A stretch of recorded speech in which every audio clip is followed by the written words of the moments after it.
Hi ಎಲ್ರಿಗೂ ನಮಸ್ಕಾರ.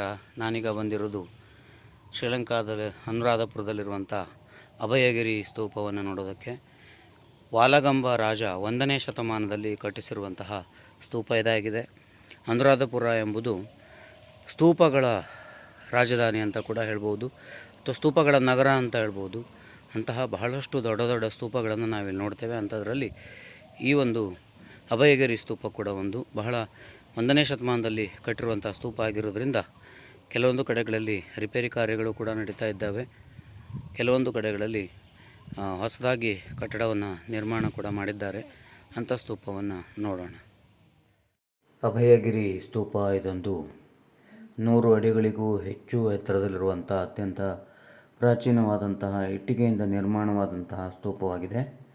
ಇದೊಂದು ಪ್ರಮುಖವಾದಂತಹ ಮಹಾಯಾನ ಮತ್ತು ವಜ್ರಯಾನ ಪಂಥದವರು ಪೂಜಿಸುವಂತಹ ಒಂದು ಸ್ಥಳ. ಪ್ರಾಚೀನ ಕಾಲದ ಸ್ತೂಪಗಳನ್ನು ಗಮನಿಸಿದರೆ ಇಟ್ಟಿಗೆಯಿಂದ ನಿರ್ಮಾಣವಾದಂತಹ ಅತ್ಯಂತ ಎತ್ತರವಾದಂತಹ ಮತ್ತು ವಿಶಾಲವಾದಂತಹ ಪ್ರದೇಶದಲ್ಲಿ ನಿರ್ಮಾಣವಾದಂತಹ ಸ್ತೂಪ ಅಂತ ಕೂಡ ಇದನ್ನು ಕರಿಬೋದು. ಇದರ ಪ್ರವೇಶ ದ್ವಾರದ ಬಳಿ ಬುದ್ಧನ ಪ್ರತಿಮೆಗಳು ಮತ್ತು ಜಾತಕ ಕಥೆಗಳ ಕುರಿತಾಗಿ ಹಲವಾರು ಕೆತ್ತನೆಗಳನ್ನು ಕೂಡ ಒಳಗೊಂಡಿದೆ.